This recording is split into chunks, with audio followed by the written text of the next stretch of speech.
মহান আল্লাহ রাব্বুল আলামিনের অশেষ রহমতে যিনি সকল ষড়যন্ত্র মোকাবেলা করে বাংলাদেশের রাষ্ট্র পরিচালনার দায়িত্বে এসেছেন আমাদের প্রিয় নেতা বাংলাদেশের প্রধানমন্ত্রী জননেতা জনাব তারেক রহমানের পক্ষ থেকে আপনাদেরকে আন্তরিক অভিনন্দন। দোয়া কবুলের সময় এসব আসলে বক্তব্যের কিছু নাই।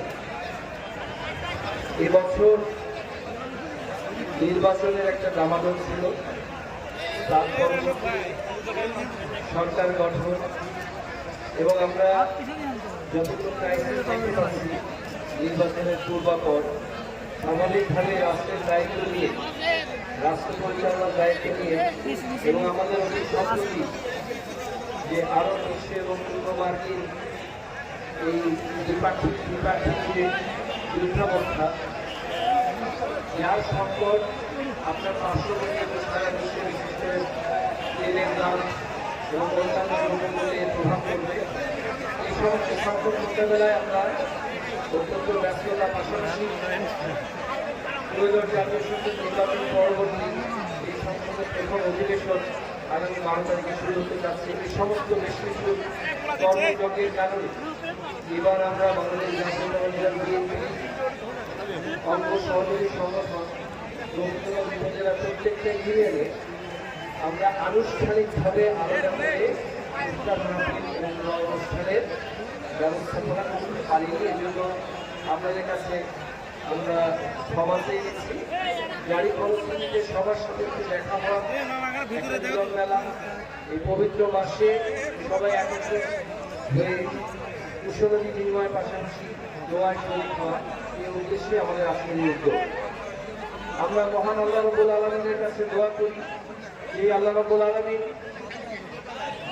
এত ষড়যন্ত্রের মধ্যে দিয়ে জনাব তারেক রহমানকে বাংলাদেশের দায়িত্বে বসিয়েছেন। আমরা দোয়া করি যিনি সর্বশক্তিমান জনাব তারেক রহমান সাহেব বলেছেন, সর্বশক্তিমান আল্লাহর উপর পূর্ণ বিশ্বাস ও আস্থা রেখে তিনি বলেছেন নবী করিম সাল্লাল্লাহু আলাইহি ওয়াসাল্লামের।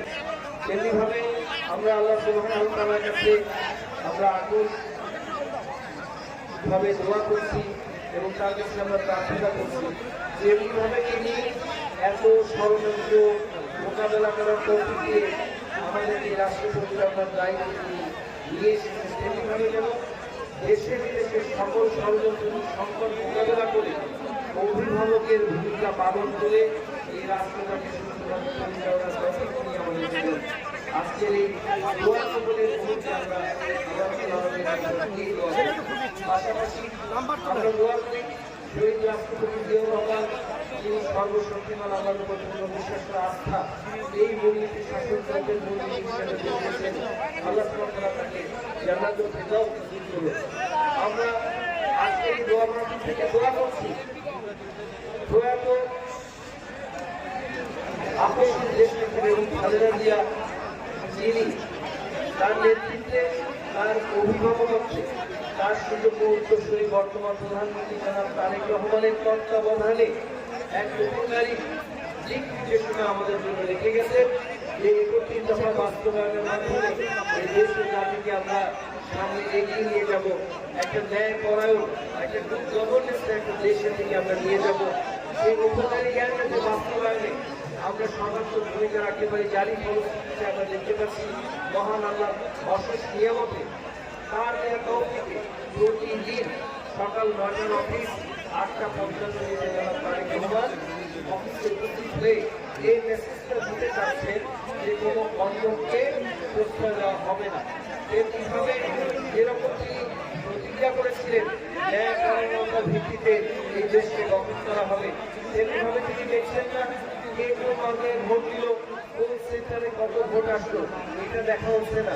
দেখা হচ্ছে বাংলাদেশের নাগরিককে যে একজন পরিবারের প্রধান নারী সেই হিসেবে ফ্যামিলি কার্ডের তথ্য নেওয়া হচ্ছে। যেভাবে তিনি অঙ্গীকার করেছিলেন সরকারের 2 সপ্তাহ না হতে তিনি কৃষকদের 10,000 টাকা পরিমাণ তাদের সুদ সহ তাদের ঋণ মৌকুফের ঘোষণা দিয়েছে এবং সেটা বাস্তবায়ন হতে যাচ্ছে।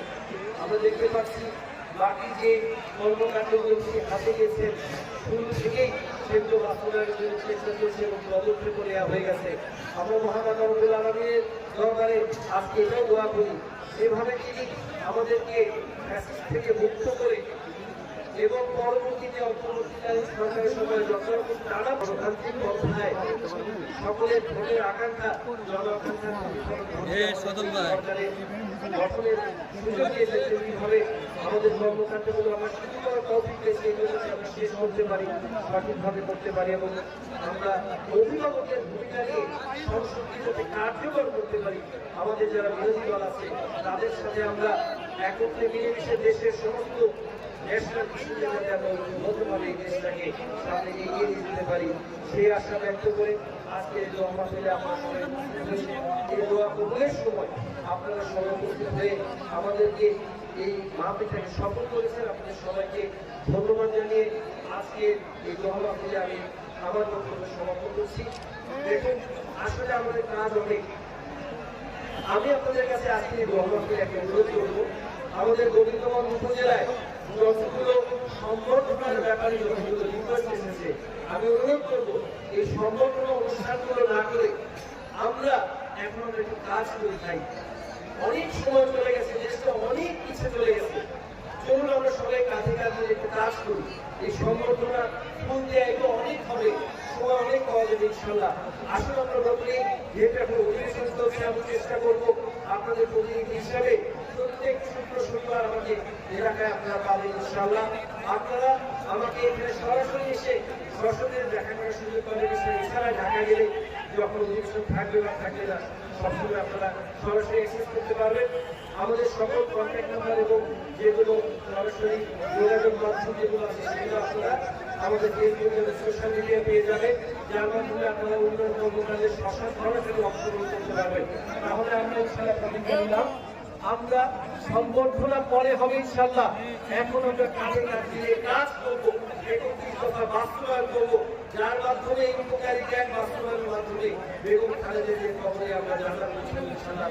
জনাব তারেক রহমানের হাতকে শক্তিশালী করবো ইনশাল্লাহ। পরিশেষে সবার সুস্বাস্থ্য